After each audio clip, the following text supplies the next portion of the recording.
రాజా గారికి, సూపరింటెండెంట్ గారికి, తెనాలి ప్రాంత ప్రజలందరికీ కూడా ధన్యవాదాలు, నమస్కారాలు.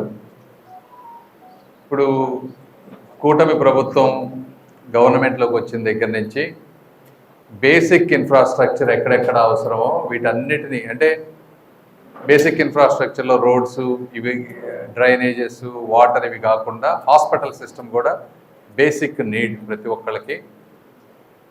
ఈ తెనాలి అదేవిధంగా జీజీహెచ్ రెండు హాస్పిటల్స్ కూడా పేరొందినటువంటి హాస్పిటల్స్ ఈ రెండు కూడా. అయితే మేము వచ్చేటప్పటికి ఈ ప్రాంతంలో స్టాఫ్ రిక్రూట్మెంట్ ప్రాబ్లం ఉండింది.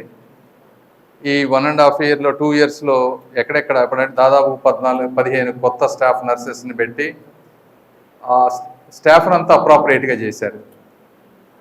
అదేవిధంగా ఒక 2.5 కోట్ల రూపాయల గవర్నమెంట్ ఫండ్స్ తోటి చాలా వర్క్స్ చేశారు. అంటే సివిల్ వర్క్ యాక్టివిటీస్, ఇప్పుడు రెనోవేషన్ ఆఫ్ టాయిలెట్స్ కానీ, ఈ mother newborn care unit కానీ, అదేవిధంగా కొంత ఎక్విప్మెంట్ కూడా స్టేట్ గవర్నమెంట్ గౌరవ ముఖ్యమంత్రి గారి సారథ్యంలో ఇవన్నీ వచ్చినాయి.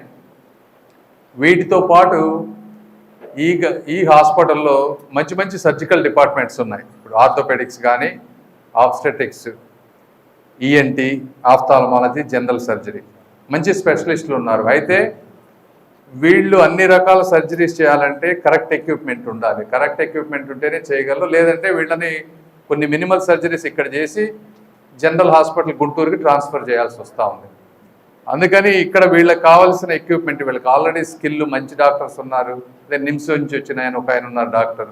మంచి ఎక్విప్మెంట్ ఇస్తే ఇక్కడే సర్జరీస్ అన్ని చేసుకొని గుంటూరుకు వెళ్లకుండా, జీజీహెచ్ మీద భారం పడకుండా ఈ ప్రాంతంలో ఎకో సిస్టమ్ బిల్డ్ అవుతుందనే ఉద్దేశంతో లాస్ట్ టైం మేము ఇక్కడికి వచ్చినప్పుడు రివ్యూ చేస్తే వీళ్ళు దాదాపు 40 ఎక్విప్మెంట్స్ మమ్మల్ని అడిగారు ఆ రోజున. అంటే ఈఎన్టీ ఎండోస్కోప్స్ కానీ, రేడియాలజీ డిపార్ట్మెంట్లో X-ray machine, advanced digital radiography machines, అదేవిధంగా హై అండ్ అల్ట్రాసౌండ్ మిషన్స్ ఒక 2, ఈసీజీ మిషన్స్, ఆపరేషన్ థియేటర్స్లో 5 ఆపరేషన్ థియేటర్స్ ఉంటే ఎనస్థీషియా ఇచ్చే వర్క్ స్టేషన్స్ కావాలని అడిగారు ఒక 4. ఇప్పుడు ఒకటే ఉంది. ఉండటానికి 5 ఆపరేషన్ థియేటర్స్ ఉన్నా ఎనస్థీషియా ఇచ్చే వర్క్ స్టేషన్ ఒకటే ఉంది.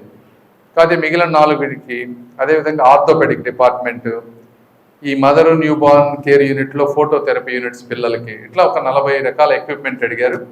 ఆ 41 రకాల ఎక్విప్మెంట్ని కోల్ ఇండియా వాళ్ళతోటి మాట్లాడి సిఎస్ఆర్ ద్వారా 2.5 crores ఈరోజు తీసుకొచ్చి ఈరోజు టెండర్ అయిపోతుంది. ఇంకొక 1-2 monthsలో టెండర్ అయిపోయిన వెంటనే ఆ 40 ఎక్విప్మెంట్ వీళ్ళకి తెనాలి హాస్పిటల్కి ఇస్తామని, ఇది కూటమి ప్రభుత్వ విజయంగా మీ అందరికీ తెలియజేస్తా ఉన్నాను. ముఖ్యంగా ఇందులో అంటే కోల్ ఇండియా వాళ్ళకి ఈ ప్రాంతంలో పెద్దగా సంబంధం లేదు. జనరల్గా ఏంటంటే ఏ కంపెనీ అయినా సిఎస్ఆర్ వాళ్ళ చుట్టుపక్కల ప్రాంతంలో ఉండే వాళ్ళతోటే ఆ సిఎస్ఆర్ నిధులు ఇస్తూ ఉంటారు. ఏదైనా మనకున్నటువంటి పరిచయాలతో కానీ, మనం ఎక్స్ప్లెయిన్ చేసిన విధానం వల్ల కానీ ఈరోజు మనకి కోల్ ఇండియా వాళ్ళు టోటల్గా 5 కోట్లు ఇచ్చారు. ఇక్కడికి ఒక 2.5 crores, ఇంకొక 2.5 కోట్లు గుంటూరులో ఒక ఉమెన్ హాస్టల్ కట్టడానికి,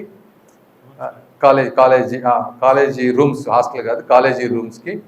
దానిలో ముఖ్యంగా మొన్నటి వరకు ఉన్నటువంటి పిఎం ప్రసాద్ గారు, కోల్ ఇండియా చైర్మన్, వారికి, అదేవిధంగా ఈ కార్యక్రమాన్ని ఇప్పుడు ముందుకు తీసుకువెళ్తున్నటువంటి ప్రస్తుత చైర్మన్ బి సాయిరామ్ గారు, వీళ్ళిద్దరికీ కూడా నేను గుంటూరు తెనాలి ప్రాంత ప్రజల తరఫున మనస్ఫూర్తిగా ధన్యవాదాలు తెలుపుతా ఉన్నాను. కాబట్టి మీరు కూడా ఒకసారి ఆలోచించండి, తెనాలి ప్రాంత ప్రజలు కానీ ఇంకొకళ్ళు. ఇంతకుముందు చాలామంది నాయకులు వస్తూ ఉంటారు, ఇవన్నీ జరుగుతూ ఉంటాయి. కానీ ఎప్పుడూ లేని విధంగా దేశంలో ఎక్కడెక్కడ ఉన్న సిఎస్ఆర్లు కానీ, అంటే గవర్నమెంట్తో చేసేటువంటి పనులు, గవర్నమెంట్ నుంచి దాదాపు 2.5 కోట్లు గవర్నమెంట్ నిధులు స్టాఫ్ను రిక్రూట్ చేయటం కానీ, ఈ విధంగా మళ్ళీ ఒక 2.5 crores, ఈ విధంగా 5 కోట్ల రూపాయల అడిషనల్ ఫండ్ తెనాలి హాస్పిటల్కి తీసుకొచ్చి ఈ విధంగా డెవలప్ చేస్తున్నాం. కాబట్టి ఇది అందరూ మీరు ప్రజల్లోకి తీసుకువెళ్ళాలని మనస్ఫూర్తిగా తెలుపుకుంటూ సెలవు తీసుకుంటా ఉన్నాను. రాజా గారు మాట్లాడతారు.